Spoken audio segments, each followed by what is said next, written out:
Well, I'm back. So I'm back on this Marine vet killing those people. And I happen to be a vet, an Army vet, and you know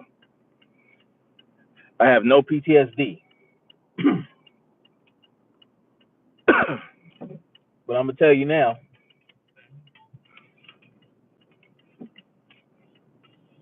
90% or more of veterans do not want to go out and kill a bunch of people at once. Not at home. Not here back in the States, right?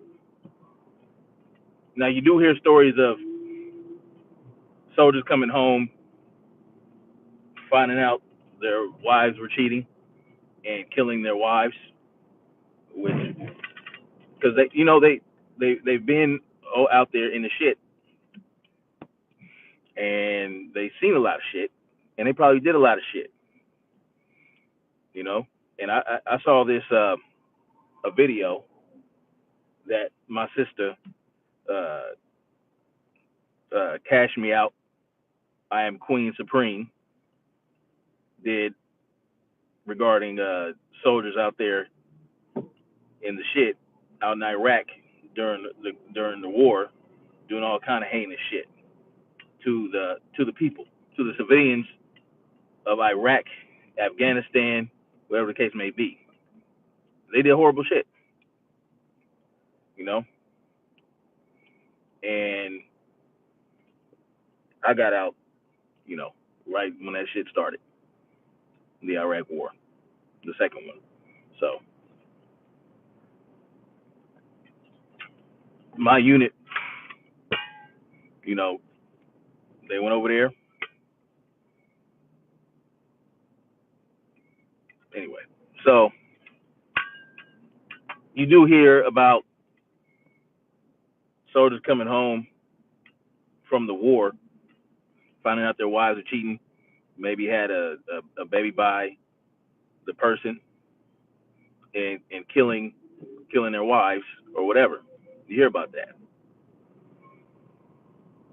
Um, but there hasn't been many cases, I believe, where veterans are coming home and just going out and just shooting a bunch of people for seemingly no reason. I mean, I just got through looking at the news. They still don't have a motive. Isn't this always the case with with these type of shootings? They don't know what the motive is right away. It takes them a while because it's just so damn random to run up in a place and just start killing a bunch of people. It's random. It's fucked. Um,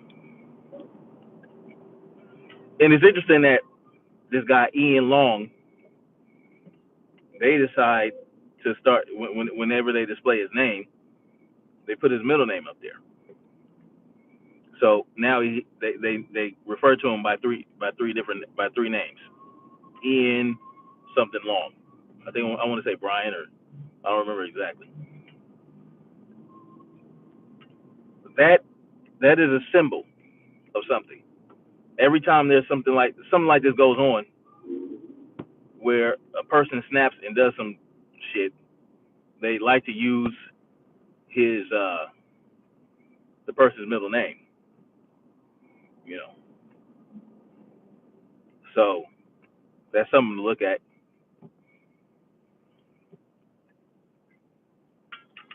But I believe what I was touching on before I went into my doctor's visit at the VA clinic. Actually, it was at the VA clinic.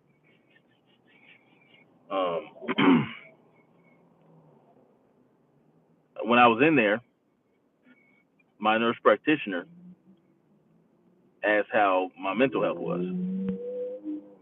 and how I was doing mentally, basically, because she knows that you know three of my teammates were killed in Iraq while I was still in.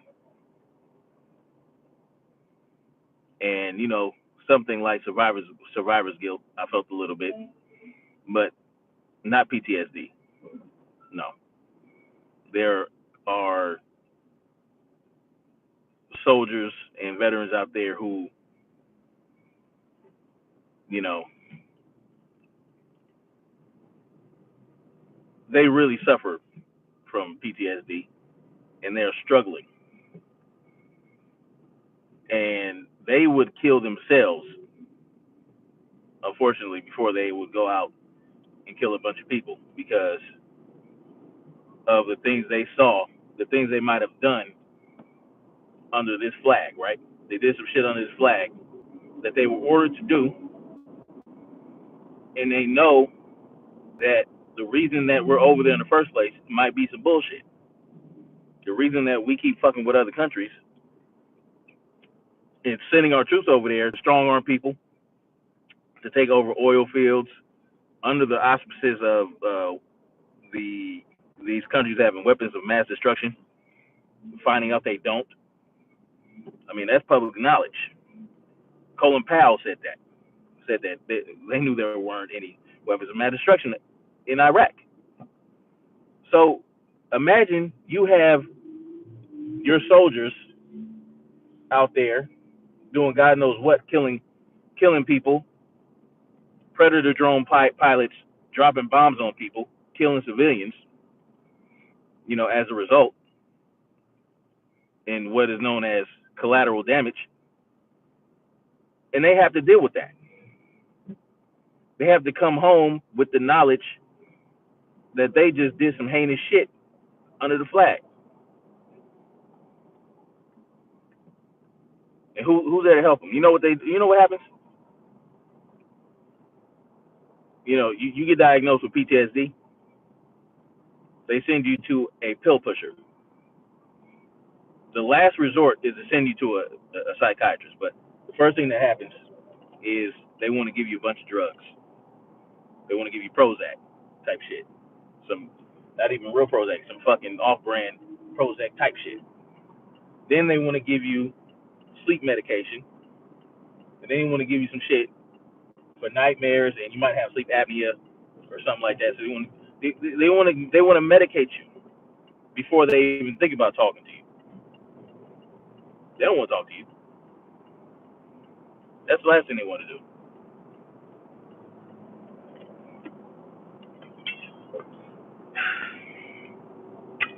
So those veterans suffering from PTSD, they don't get much help from the VA like that. They'll get a disability check. God forbid they want to smoke some marijuana, smoke marijuana to deal with what you went through. You get a little card. You used to be you had to get a card in California to get marijuana. The doctor. You get that card, they put you in the crime thingy where you can't purchase a gun. So if you had a marijuana card or a medical card, you were not able to buy a gun after that because they put you in the national something shit. My question is, what is the history of this veteran, this Marine? How did he get out of the Marines? Was he honorably discharged? Was he dishonorably discharged? Did he ever have a court-martial judgment given to him? Did he have a violent history in the military? These are things I want to know, because they say the gun he used was legally purchased and legally owned.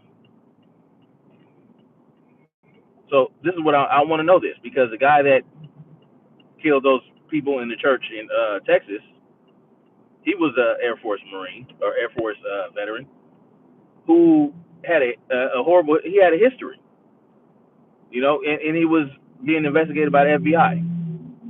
He went to the FBI as a matter of fact, and said that he wanted to kill some people.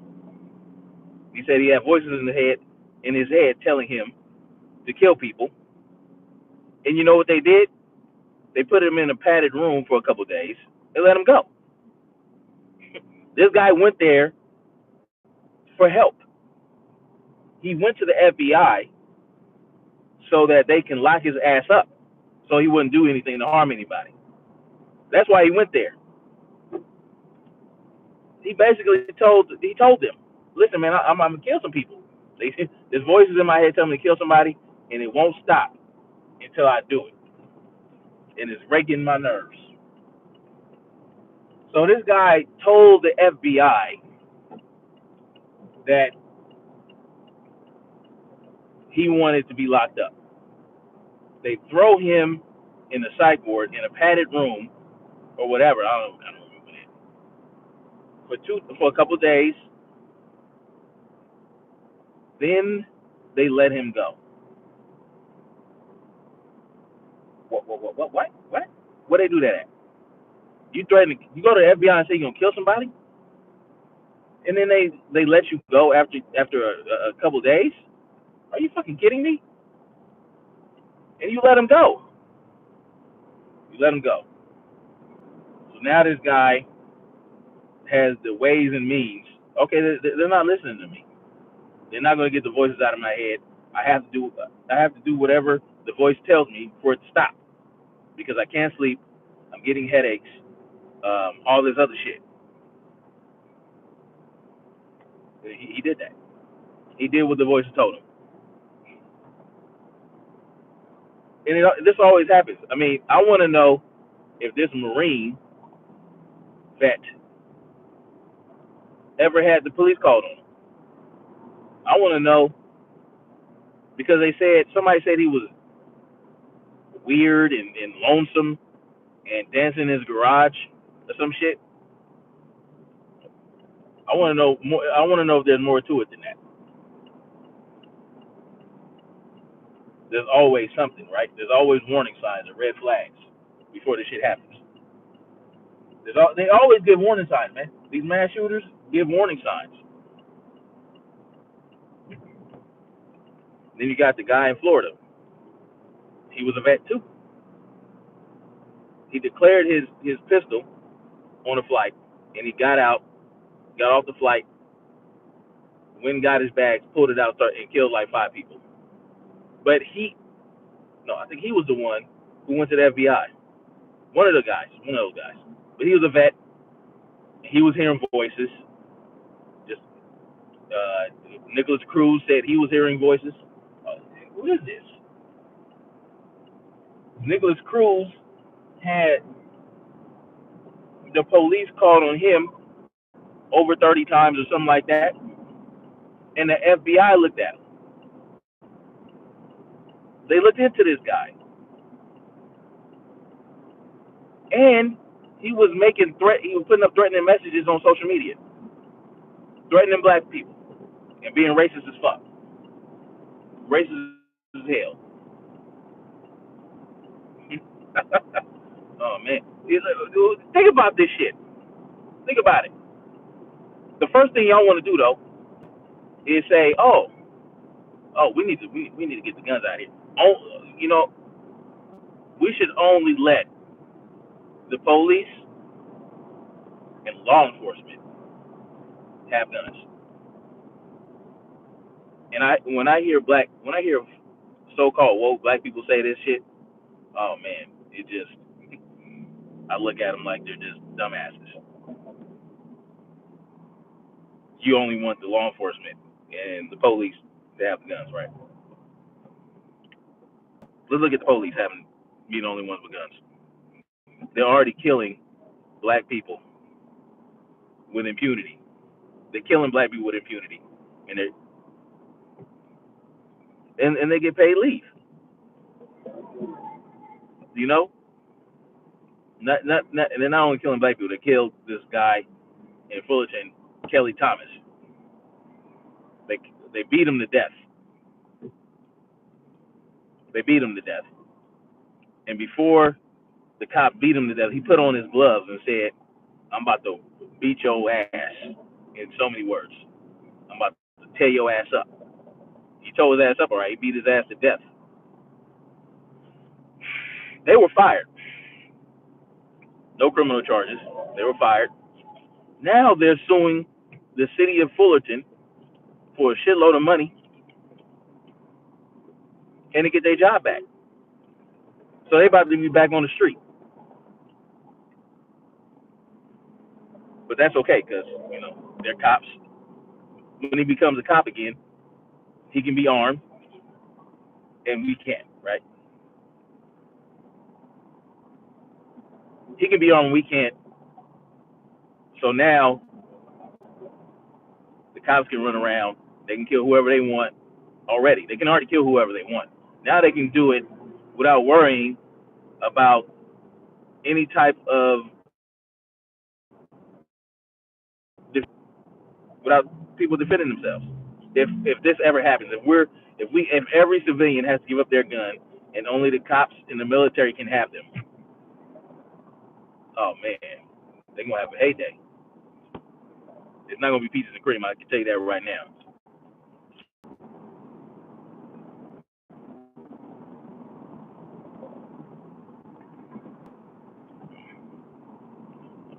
There's something wrong with the signal, whatever. You only want cops in the military to have weapons, and I just got to telling y'all how soldiers who are in a war zone for so long become bloodthirsty. Let me just tell you that bloodthirsty, bloodthirsty, and bloodthirsty, and all of their sociopathy can come to the fore. If they're sociopaths or psychopaths, that shit can come up front. They have no accountability until there's a picture that goes out, and that's what happened, right? In Abu Ghraib or whatever. No, not Abu Ghraib. That's a whole different shit. That's a whole different tragedy. I'm talking about how soldiers were caught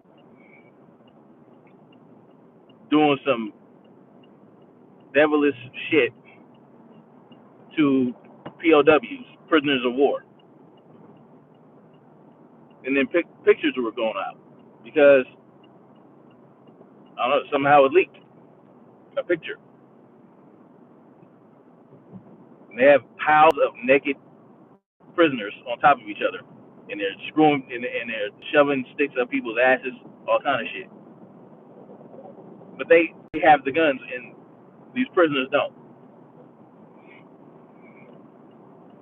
Who's to say it'll be any different for us back here in the states, us civilians, if we don't have any guns or any firearms or any rifles with which to defend ourselves? We are at the mercy of this government. They can do whatever the hell they want because they have the guns pointed at us.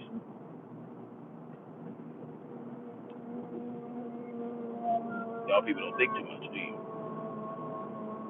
Y'all so-called woke. I'm not even talking about, the sleeper, the people who are asleep and who have no idea what's going on. They just think, everything is peachy keen, and every time they see one of these mass shootings, they just go with the liberal flow.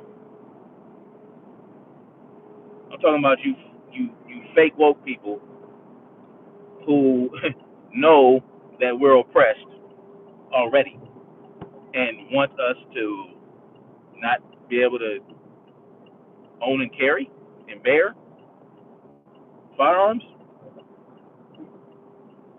What kind of sense that make? Make sense of it. It don't make sense. You can't tell me, oh, we're an oppressed people and we have the means to defend ourselves at, to some degree. But no, we shouldn't have that ability. We oppressed people should give up our means of defense. That would at least halfway level the playing field. because they have other weapons to use against us. Some of them are very subtle. Some of them not so much so.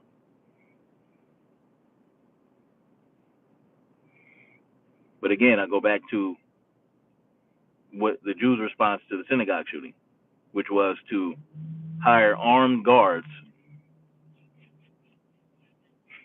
to be at the synagogues to protect the people, protect their people. Their people are protected now. When they go to worship, they know that at least if somebody run up in here, we have a shot because we have trained professionals to do that for us. And don't be surprised if they allow their congregation to bring a little something, something in too. Why not? You've been going there. I've been going to this synagogue since I was a kid. They know me. They trust me. Yeah, come on, bring your shit in here. Don't be. I wouldn't doubt if they did that. And they have the professionals, and you. What do? Come on, man. I just can't believe this shit.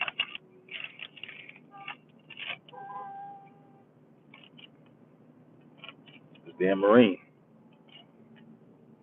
just randomly running up in a bar and killing 12 people the day after the Democrats take the House. The day after Lieutenant Governor Newsom becomes elected as Governor Newsom, Governor Nuisance. It's wild shit. It's wild shit. You know, this shit is getting deep. Shit's getting deep, man. And we don't have a paddle for this creek. We don't have a paddle. We don't have a boat. What we have is a one wooden plank to keep us from sinking. One wooden plank. Now, let me. This is the deal.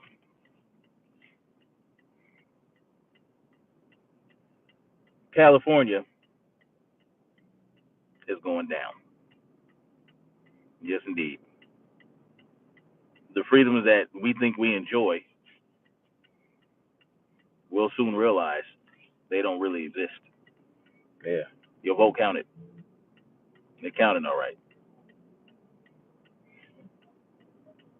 Your vote counted. It got who you wanted elected. It got the propositions you wanted passed. But now, like I mentioned yesterday,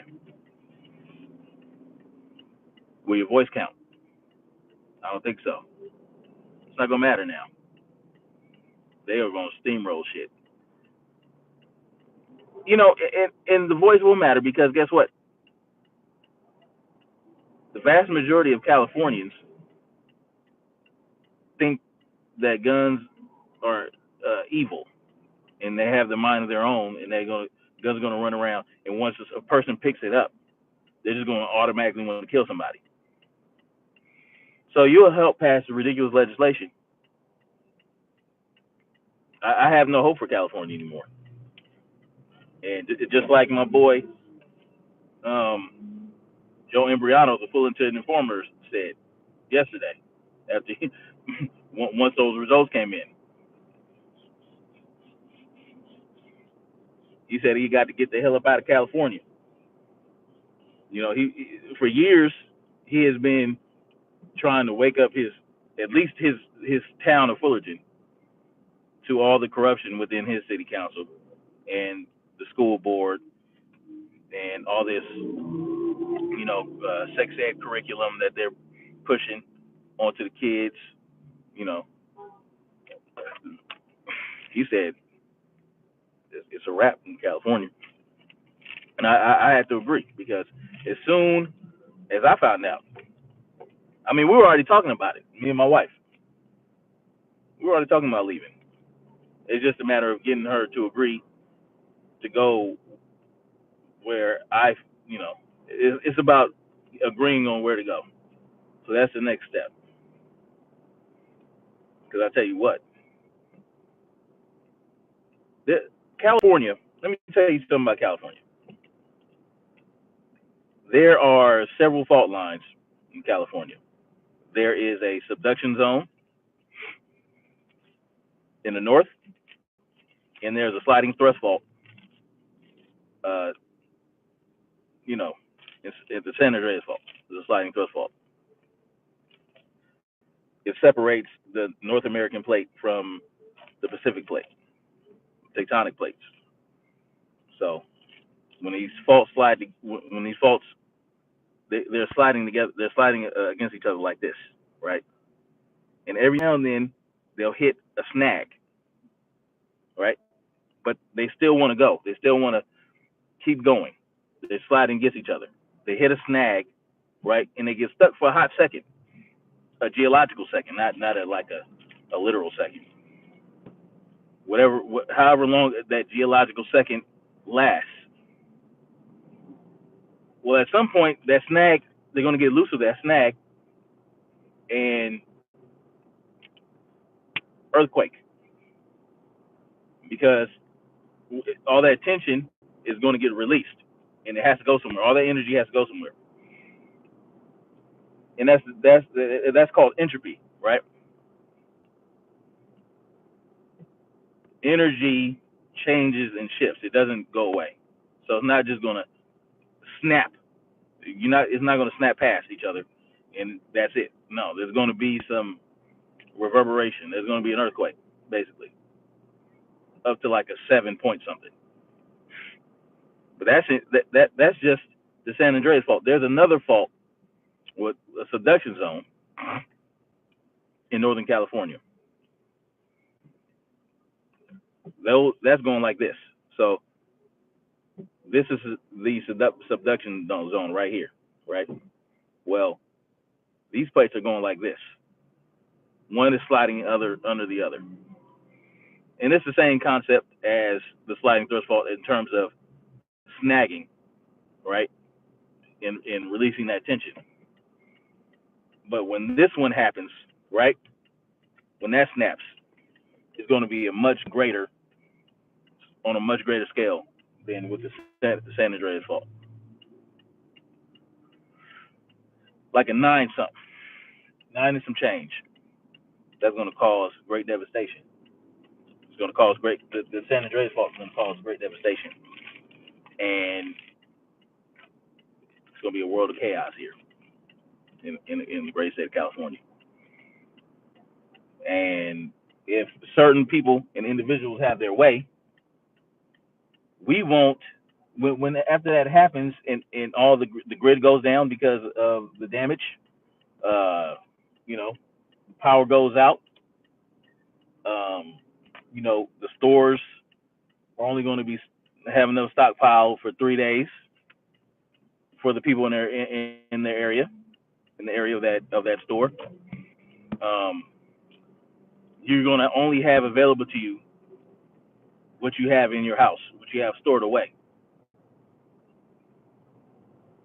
You're going to need before emergency services gets to you, because after that earthquake happens,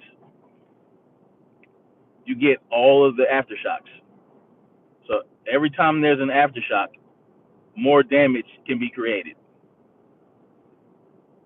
So buildings that didn't fall after the initial huge earthquake, they're going to fall once those aftershocks come. That's just the way it is with earthquakes and structures, buildings. So those buildings that haven't been retrofitted for earthquakes, and there are a lot, and depending on what your house is sitting on. So if your house is sitting on bedrock, it might not it might not happen for you. But those people at the beaches, that expansive soil they got down there, oh man.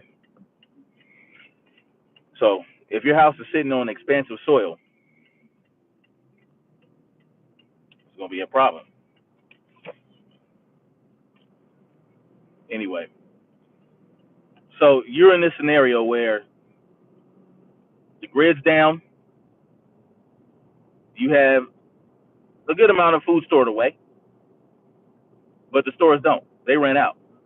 And now you have people who did not prepare. Because let me tell you something right now. California is not a prep state. These Mickey Pickies, man, they don't prep for shit. So at most they might have a couple days of food in their house. They're not prepared. Even though they know they live in California, where an earthquake can knock all this shit down in 1 or 2 days. Okay,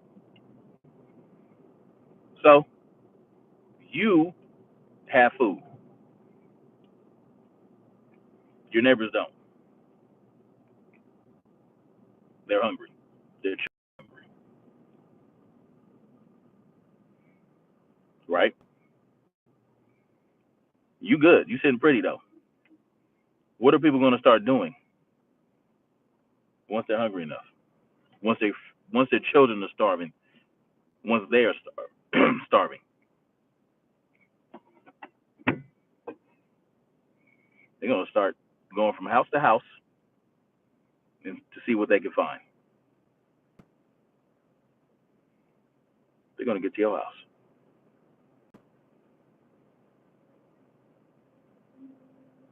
You got all the food, and you got a family. It's not going to matter to them though, because they're there for food too. It's survival of the fittest, right? They got knives and machetes. You got knives and machetes. Or they came upon a dead cop who had a piece on him. Oh, my lucky day. I have a pistol. Now I have a little bit more equipped to take somebody else's shit, right? So they run up in your house. They run up to your house, and guess what? 2 months before, they passed legislation that required people to get rid of their guns. All of them. Not just semi-automatics, not just assault rifles. All of them. Because guess what? A year before, a year or two before, this kid, this vet, ran up into a bar and killed 12 people with a little pistol. It wasn't a little pistol. They said it was a 45. Man, I'm gonna tell you something. A 45, even as a vet, to kill 12 people with 45,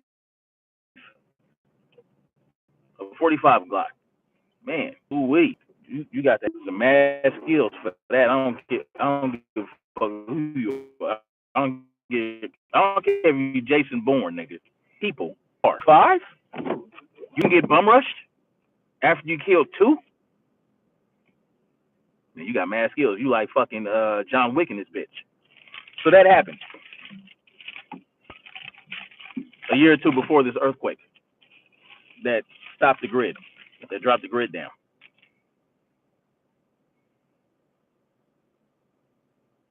What you gonna do? Because you were unable to get a gun to have on hold, just to defend your family. You're not a gun nut. You just want to defend your home. You go to a range once or twice a month to stay up on your shit. You might do some dry fire exercises at the house just to stay on point, to sharpen your skills a little bit. You're not a gun nut though. You might not even think that people should own anything better than a pistol yourself. But now you can't even own that because a veteran killed somebody, killed 12 people.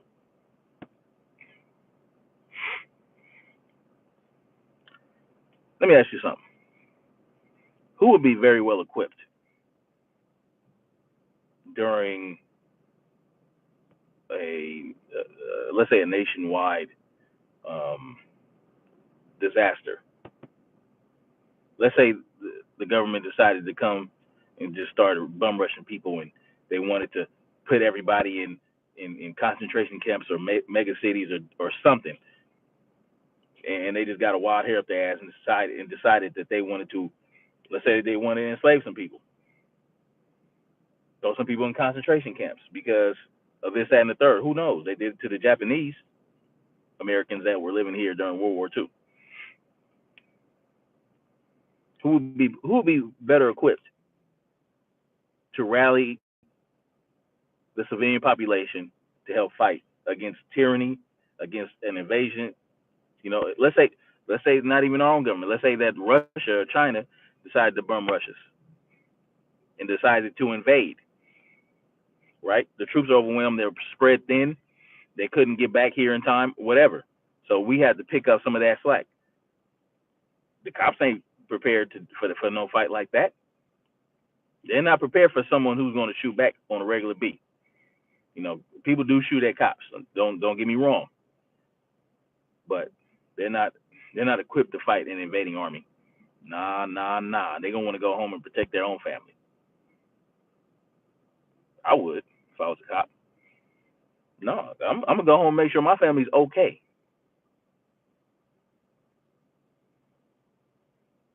Right? Who would be well equipped? Veterans, vets, vets who have some knowledge and know how to perform assaults against an enemy contingent or defend against an enemy contingent. They know how to set up defenses. They know how to whatever, man. Vets. Vets have been kicked around for a long time, man. They have been. Like we veterans, you know, they try to get it right sometimes, but there are times when, man, there are way too many veterans underrepresented, just like black folks. But your veterans won't be. They'll have to figure something out. If something happens, if there's a tragedy, and we have to defend ourselves against an enemy who have firearms and are well equipped to invade or do some shit, we even veterans are going to have a hard time without any type of firearms. So don't be surprised if veterans get some type of shit. I don't know. Maybe they'll come after vets first in terms of gun control. You know, they'll add some type of legislation that dictates any veteran who's receiving. I don't even want to put that out there. Never mind. So anyway, I'm at home. I'm going to say hi to the fam, and yeah, try to figure out how to get where the hell to go after here. Where to go? Leaving California. That's my next move.